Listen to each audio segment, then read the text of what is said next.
Salve galera, bom dia, boa tarde, boa noite aí pra todo mundo. Espero que vocês estejam bem e indo bem nos estudos de vocês. É o seguinte, hoje eu vou continuar, né, os assuntos de eletromagnetismo, como a gente vem vindo tendo aí nas últimas 2 semanas. Inicialmente eu falei sobre carga elétrica, expliquei o que era a carga elétrica, como é que a gente calculava a carga elétrica, a carga de um corpo. Falei como a gente eletrizava um corpo, né, dos tipos de eletrização. Depois o professor Eduardo falou com vocês. Ele discutiu sobre a força elétrica, né, a lei de Coulomb. Então ele disse como é que é o comportamento de você aproximar uma carga da outra. E como eu tinha dito para vocês, né, quando a gente aproximava uma carga da outra, essa aproximação poderia gerar dois tipos de resultado. Né? A gente sentiria que essas cargas iriam é, se atrair, né? Para você aproximar, botar duas cargas próximas uma da outra, ou elas se atraem ou elas se repelem, né? Então existia uma força de atração e uma força de repulsão entre essas cargas. Daí o professor Eduardo discutiu com vocês que força era essa e como que a gente calculava essa força. E hoje eu vou falar para vocês sobre o campo elétrico, que é vamos dizer assim, o agente responsável por provocar essa força. Né? Essa força elétrica ela acontece por conta desse agente que eu vou falar para vocês, que é o campo elétrico. Né? Então, começando a falar sobre o campo elétrico, né? O que seria o campo elétrico? O que diabos é esse negócio? Então, o campo elétrico é mais ou menos assim. Eu posso pensar da seguinte forma: se eu tenho uma carga no espaço, né, aí seja essa carga um elétron, seja um próton, seja um íon, qualquer coisa do tipo, essa carga ela gera um campo ao redor dela, como se eu fosse fazer uma analogia, é a mesma analogia do campo gravitacional da Terra. Então, em volta do planeta Terra existe um campo gravitacional que atrai as massas próximas desse campo para o centro desse campo, no caso atrai para o centro da Terra.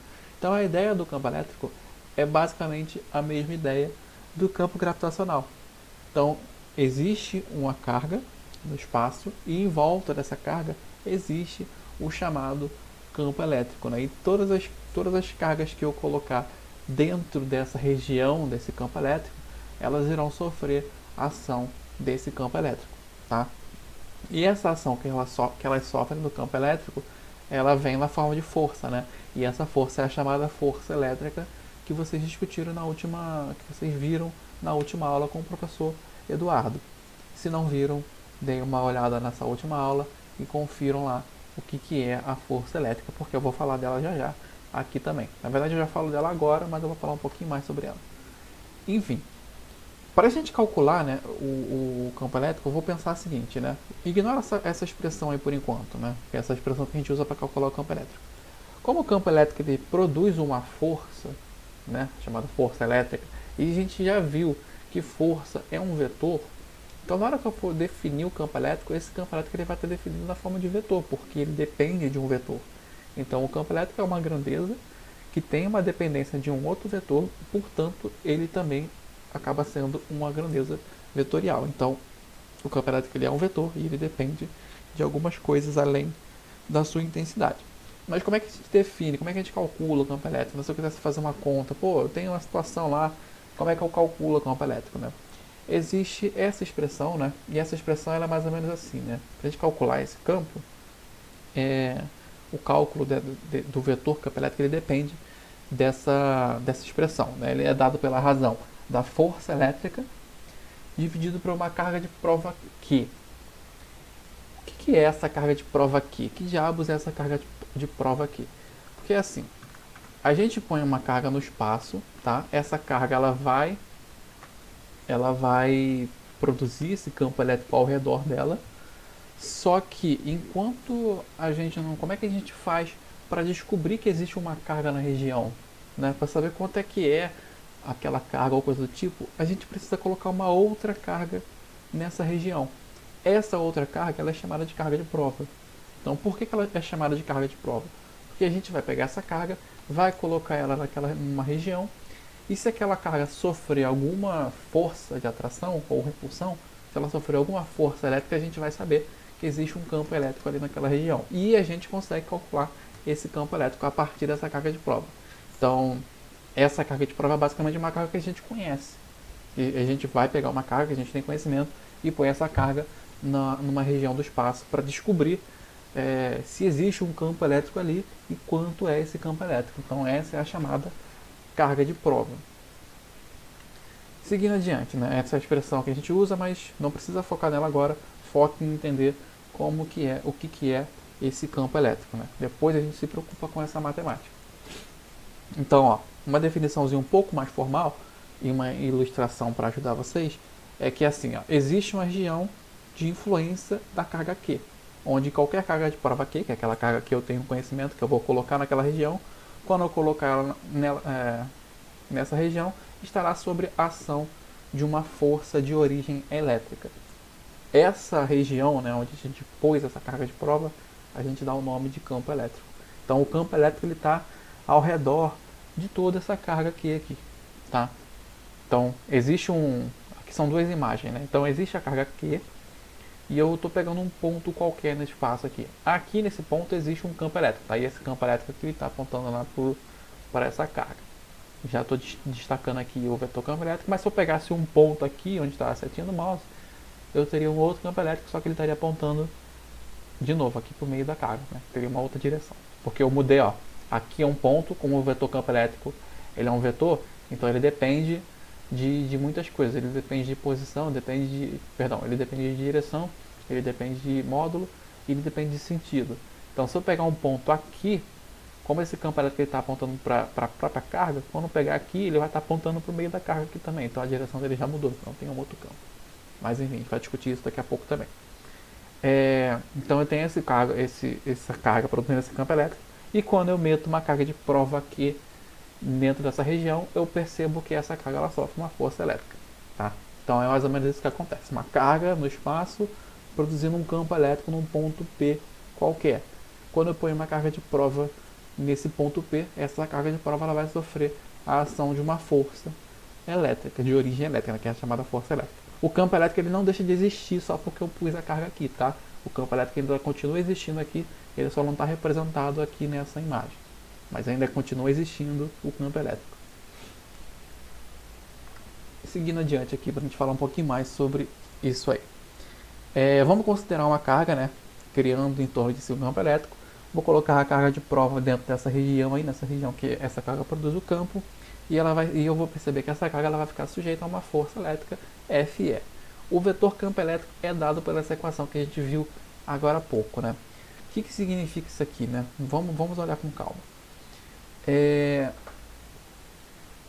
Vamos olhar com calma esse vetor da seguinte forma.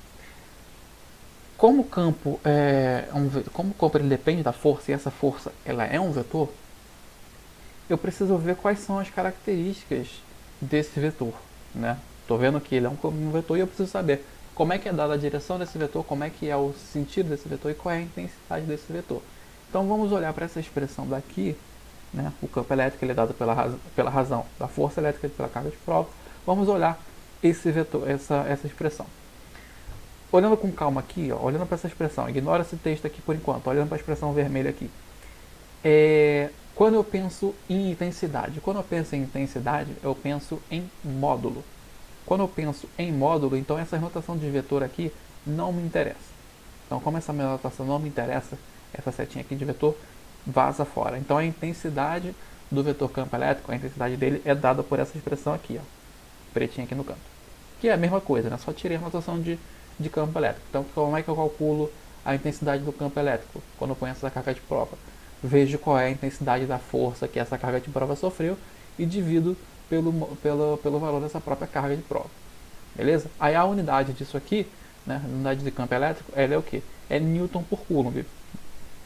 Como a gente sabe, né, a gente viu em leis de Newton, toda força, né, ela leva a medida Newton, né, a unidade de medida de força é o chamado Newton, né, N maiúsculo aqui.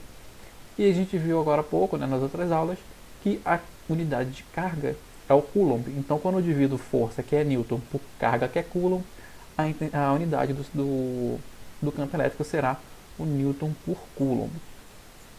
Vamos olhar mais um pouco isso aqui, essa expressão aqui.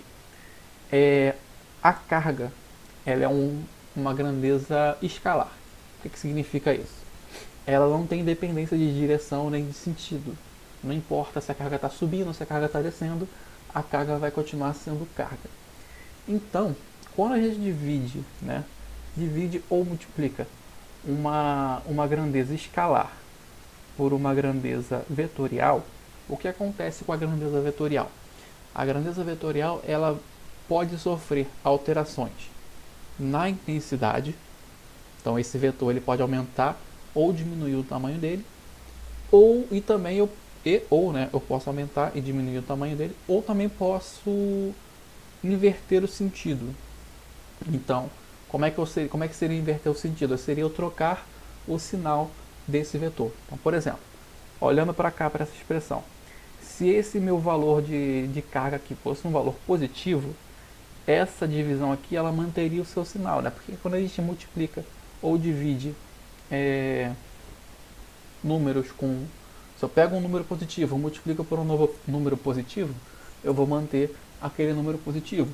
Se eu pego um número positivo e multiplico por um negativo, ou divido por um número negativo, o resultado vai ser um número negativo. Então, quando a gente faz a operação de multiplicação ou divisão com um número positivo, esse número positivo não vai alterar o sinal do outro número, né? Então, se eu pegar 2 e multiplicar por 4, vai dar 8. Então, não vai mudar o sinal, vai continuar sendo, 2 vezes mais 4. A resposta vai ser mais 8. Então, o sinal não foi alterado. Porém, se eu pegar 2 com menos 2, o que vai acontecer? Vai dar menos 4. Não vai alterar o sinal também. Agora, se eu pego com um sinal negativo, né? Multiplicação com sinal negativo inverte o sinal das coisas. Então, se eu multiplicar dois números negativos, eu vou ter um número positivo. Se eu multiplicar um negativo com positivo, então isso aí vocês sabem na matemática básica. Então, essa divisão aqui, ela não vai alterar a direção do meu vetor. Então, a direção que o meu campo elétrico vai ter, ela vai ser dada pela mesma direção da força. Então, se eu acho uma força com essa direção aqui, que eu estou vendo aqui, a direção que está ligando essas duas cargas, o campo elétrico vai estar nessa direção com certeza. Sempre assim. Se eu trouxer a carga para cá, por exemplo, esse ponto vermelho aqui, eu vou encontrar uma força nessa direção. Onde é que vai estar o campo elétrico aqui? Ele vai estar nessa mesma direção. É assim que funciona.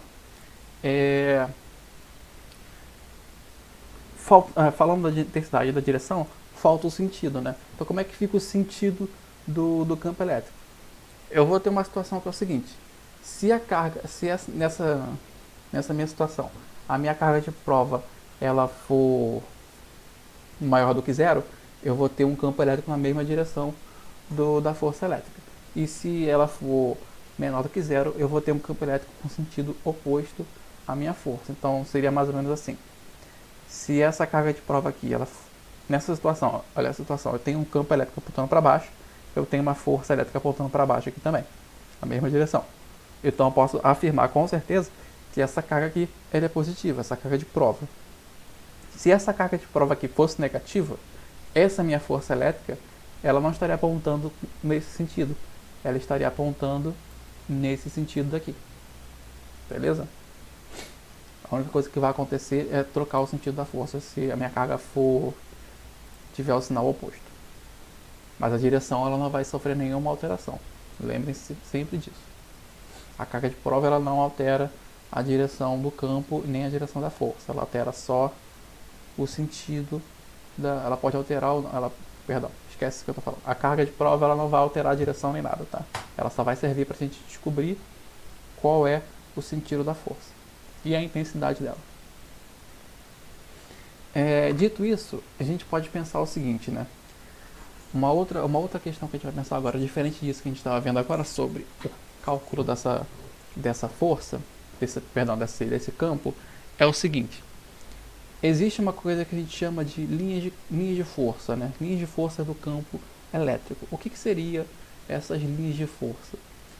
Essas linhas são linhas imaginárias que a gente distribui ao redor dessas nossas cargas que estão produzindo o campo elétrico.